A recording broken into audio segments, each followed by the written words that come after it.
한국 축구에 이런 장면은 없었다. 양민혁 패스 오른쪽 화살표 손흥민 골 본다. 토트넘 조기 합류 요청. EPL 데뷔 빨라질까? 토트넘이 양민혁을 빠르게 부르면서 데뷔 시기 역시 더 속도감 있게 굴러갈 수 있다. 토트넘은 지난 7월 28일 이하 한국 시각 공식 홈페이지를 통해 우리는 취업 허가 및 국제 허가를 조건으로 K리그 1위 강원FC에서 활약한 양민혁을 영입하는 데 합의했다는 걸 발표하게 되어 기쁘다. 양민혁은 2030년까지 계약을 체결하였으며 2025년 1월에 합류할 예정이다. 며 영입을 발표했다. 한국 축구 역사상 양민혁과 같은 선수는 없었다. 아직 정식 프로가 아닌 준프로 계약으로 강원FC에 데뷔한 양민혁은 1군으로 도약하자마자 엄청난 활약을 선보이기 시작했다. 강원 역대 최연소 출장 기록을 세운 양민혁은 K리그 역대 최연소 득점, 멀티골을 넘어서 두 자릿수 득점까지 세웠다. 2024년 K리그에서 시상하는 이달의 영플레이어상은 양민혁이 독식했다고 해도 과언이 아니다. 4월부터 7월까지 무려 4달 연속 이달의 영플레이어상을 수상하면서 주가를 높였다. 이달의 영플레이어상을 이렇게 한 선수가 독식한 것도 처음 있는 일이었다. 이를 넘어서 양민혁은 7월에는 K리그 역대 최연소 이달의 선수상까지 수상했다. K리그 역사에서 존재하지 않았던 고등학생의 맹활약에 유럽 빅클럽 스카우터들의 눈이 집중됐다. 최종적으로 양민혁은 손흥민이 뛰고 있는 토트넘행을 결정했다. 토트넘 역시 손흥민의 후계자로 양민혁을 낙점한 셈이다. 토트넘은 지난 7월 한국에 방한했을 때 양민혁의 이적 절차를 모두 마무리하고 이적을 발표했다. 토트넘과 강원은 양민혁의 성장을 막지 않기 위해서 K리그 1 2024 시즌이 끝난 후에 양민혁이 잉글랜드 프리미어리그 EPL로 향하기로 합의했다. 양민혁은 토트넘 이적이 발표된 후에도 성장을 멈추지 않았다. 토트넘 이적이 발표된 후 8월에 약간의 부침이 있었지만 9월부터 다시 부활의 리그 최종전을 앞둔 현재 11골 6도움을 기록 중이다.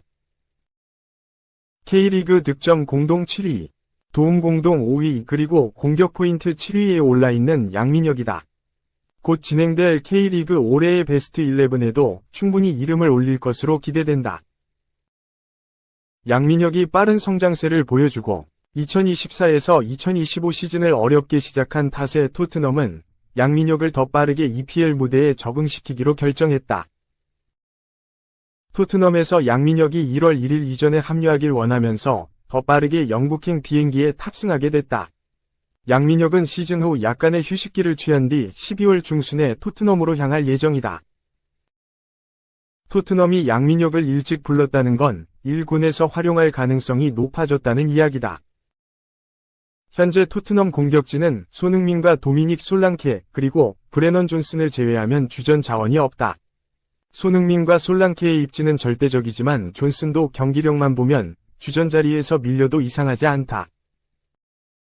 로테이션 자원인 티모 베르너는 극악의 부진에 시달리고 있으며 벌리에서 야심차게 데려온 윌손 오도베르는 부상에 허덕이고 있어 언제 복귀할지 모른다. 2007년생 유망주인 마이키 무어 역시 아직 1군 주전으로 도약하기엔 실력이 부족하다. 히샬리송은 매번 부상과 재활을 반복하고 있다. 공격진의 새로운 피가 절실한 상황이라 양민혁을 일찍 불렀을 가능성이 제기된다. 영국 풋볼 런던은 양민혁의 조기 합류 소식을 전하면서 양민혁이 엔제 포스테코글루 토트넘 감독의 계획에 성급하게 참여하기보다는 적응할 시간이 충분하게 주어질 것이다 고 전망했다. 즉 현재 포스테코글루 감독이 출전 시간을 조절해주고 있는 토트넘 대형 유망주인 아치 그레이, 루카스 베리발, 무어처럼 양민혁도 제한된 출전 기회를 받을 것이라는 이야기다. 차라리 잘된 일이다. 양민혁은 이제 프로 1년차 선수다. 아직 신체적으로 완성되지 못한 선수를 무리하게 뛰게 했다가는 오히려 성장이 망가지는 경우가 발생한다. 포스테코글루 감독과 토트넘도 이를 알고 양민혁을 무리해서 투입시킬 생각은 없는 것으로 보인다. 토트넘은 양민혁을 당장 즉시 전력감으로 쓰기 위해서 데려온 게 아니기 때문이다. 많은 경기에 출장하지 못하더라도 양민혁이 토트넘에서 어떤 모습을 보여주는지에 따라 데뷔는 충분히 빨라질 수 있다. 양민혁보다 한 살 어린 무어 같은 경우에도 유럽 대항전과 컵대회에서 자신의 실력을 증명하자 곧바로 EPL 선발로 데뷔하는 데 성공했다. 양민혁도 이와 같은 코스를 밟게 된다면 손흥민과 함께 경기장을 누비는 모습이 나올 수 있다. 하지만 걸림돌이 있다면 양민혁은 이번 시즌에는 유로파리그에서는 뛰기 어려울 가능성이 높다는 점이다. EPL에 비해 UEL은 선수 등록 규정이 더 까다롭다. 총 25명의 선수가 등록 가능한데 필드 플레이어는 최대 23명까지 가능하다. 필드 플레이어 최대 23명을 등록하려면 21세 이전까지 토트넘에서 3년 이상 훈련받은 선수 4명과 21세 이전까지 토트넘이 소속된 국가, 잉글랜드에서 훈련받은 선수 8명을 함께 명단에 포함해야 한다. 토트넘은 이 조건을 모두 충족시킬 만한 선수단을 구성하지 못했다. 결국 이번 시즌 UEL 선수 명단을 골키퍼 포함 23명만 넣었다. 이마저도 골키퍼를 4명이나 넣어서 겨우 맞췄다. 양민혁은 EPL에서는 토트넘 U21 팀으로 등록하면 경기를 뛰는데 전혀 지장이 없지만 UEL에서는 유소년 선수로 분류되지 않는다. UEL에서 유소년 선수로 분류되려면 토트넘에서 15세 이후에 2년 이상 훈련받은 선수여야 가능하다.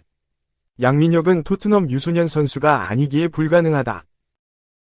결국 양민혁이 UEL에 등록될 정도로 가능성을 보여줘야 가능한 일인데 겨울 이적 시장이 끝나기 전까지 이를 해내긴 시간적인 여유가 거의 불가능에 가깝다. 리그나 국내 컵대회 출전을 노려야 할 것으로 보인다.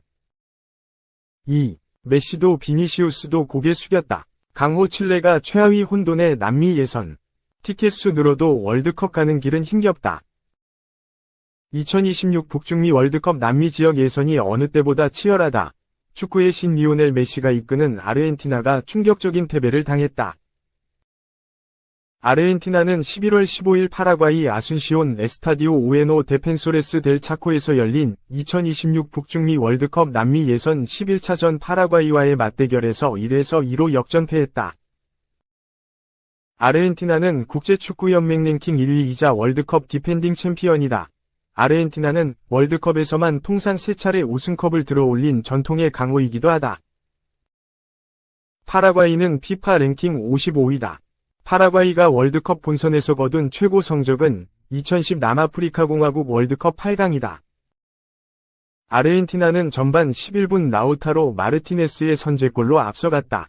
하지만 전반 19분 안토니오 사나브리아, 후반 2분 오마르 알데레테에게 연속골을 험납하며 고개를 숙였다. 아르헨티나 주장 메시는 풀타임을 소화했지만 팀을 패배 위기에서 구해내지 못했다. 브라질도 이변의 희생양이 됐다. 브라질은 같은 날 베네수엘라 마투린에서 열린 베네수엘라와의 맞대결에서 1에서 1 무승부를 기록했다. 브라질은 전반 43분 하피냐의 선제골로 앞서갔지만 후반 1분 텔라스코 세고비아에게 오른발 중거리 슈팅으로 동점을 헌납했다.